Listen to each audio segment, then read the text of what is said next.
الحمد لله رب العالمين والصلاة والسلام على سيد الأنبياء والمرسلين أما بعد فأعوذ بالله من الشيطان الرجيم بسم الله الرحمن الرحيم.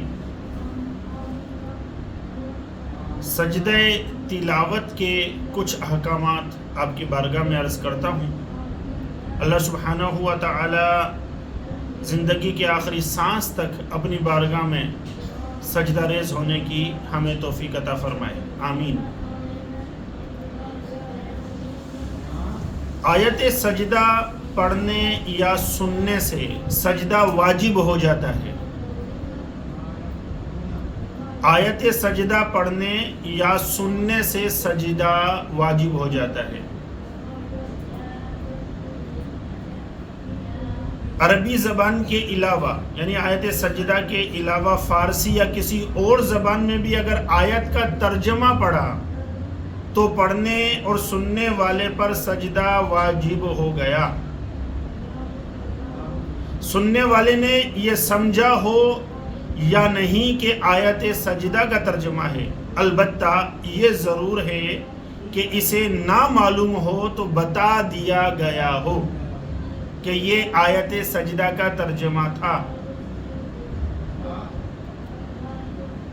پڑھنے میں یہ شرط ہے کہ اتنی آواز میں ہو کہ اگر کوئی عذر نہ ہو تو خود سن لے.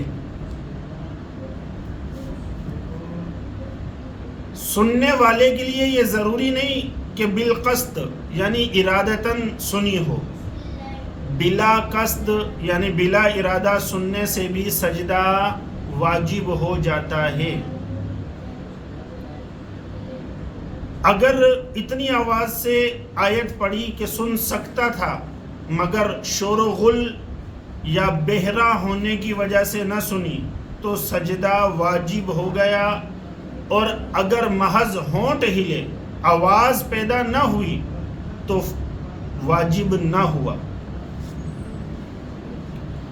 سجدہ واجب ہونے کے لیے پوری آیت پڑھنا ضروری نہیں، بلکہ وہ لفظ جس میں سجدے کا مادہ پایا جاتا ہے اور اس کے ساتھ قبل یا بعد کا کوئی لفظ ملا کر پڑھنا کافی ہے.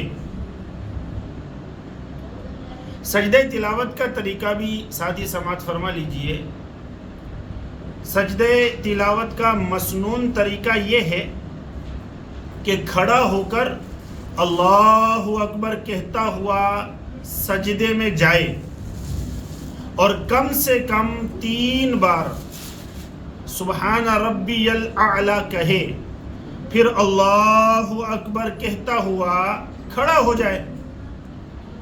پہلے پیچھے یعنی شروع میں اور آخر میں دونوں بار اللہ اکبر کہنا سنت ہے، اور کھڑے ہو کر سجدے میں جانا اور سجدے کے بعد کھڑا ہونا یہ دونوں قیام مستحب ہیں.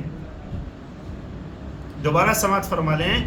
سجدے کا مسنون طریقہ یہ ہے کہ کھڑا ہو کر اللہ اکبر کہتا ہوا سجدے میں جائے اور کم سے کم 3 بار سبحان ربی الاعلی کہے، پھر اللہ اکبر کہتا ہوا کھڑا ہو جائے. شروع میں اور آخر میں دونوں بار اللہ اکبر کہنا سنت ہے، اور کھڑے ہو کر سجدے میں جانا اور سجدے کے بعد کھڑا ہونا یہ دونوں قیام مستحب ہیں. سجدہ تلاوت کے لیے اللہ اکبر کہتے ہوئے ہاتھ نہ اٹھانا، نہ اس میں تشہد یعنی اتحیات ہے، یعنی نہ تو ہاتھ اٹھائے جائیں گے، نہ اتحیات پڑھی جائے گی، اور نہ ہی سلام پھیرا جائے گا. دوبارہ سن لیں. سجدہ تلاوت کے لیے اللہ اکبر کہتے ہوئے نہ تو ہاتھ اٹھائے جائیں گے، نہ اتحیات پڑھی جائے گی، نہ سلام پھیرا جائے گا. سجدہ تلاوت کی نیت میں یہ شرط نہیں کہ فلاں آیت کا سجدہ ہے، بلکہ مطلقاً سجدہ تلاوت کی نیت کافی ہے. آیت سجدہ بیرون نماز یعنی نماز کے باہر پڑھی تو فوراً سجدہ کر لینا واجب نہیں، ہاں بہتر ہے کہ فوراً کر لے، اور وضو ہو تو تاخیر مکروہ تنزیہی۔ اس وقت اگر کسی وجہ سے سجدہ نہ کر سکے تو تلاوت کرنے والے اور سامع یعنی سننے والے کو یہ کہہ لینا مستحب ہے، سمعنا واطعنا غفرانک ربنا والیک المصیر، ہم نے سنا اور مانا، تیری معافی ہو اے رب ہمارے، اور تیری ہی طرف پھرنا ہے۔ ایک مجلس میں سجدے کی ایک آیت کو بار بار پڑھا یا سنا تو ایک ہی سجدہ واجب ہوگا، اگرچہ چند شخصوں سے سنا ہو۔ یوں ہی اگر آیت پڑھی اور وہی آیت دوسرے سے سنی، جب بھی ایک ہی سجدہ واجب ہوگا۔ پوری سورت پڑھنا اور آیت سجدہ چھوڑ دینا مکروہ تحریمی ہے، اور صرف آیت سجدہ کے پڑھنے میں کراہت نہیں، مگر بہتر یہ ہے کہ دو ایک آیت پہلے یا بعد کی ملا لے۔ یہاں ایک بہت ہی پیاری حاجات پوری ہونے کے حوالے سے آیات سجدہ کا ایک وظیفہ بھی ساتھ ہی عرض کرتا چلوں۔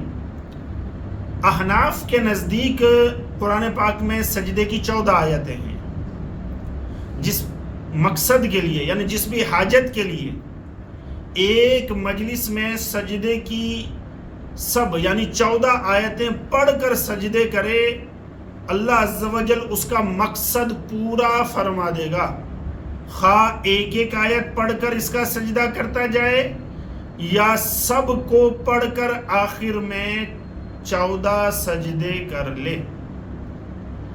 اللہ کریم کی بارگاہ میں دعا ہے اللہ سبحانہ و تعالی تلاوت قرآن مجید فرقان حمید کرنے اور اسے سمجھنے اور اخلاص کے ساتھ قرآن پر عمل کرنے کی توفیق عطا فرمائے، آمین بجاہ النبی الامین صلی اللہ تعالی علیہ وآلہ وسلم۔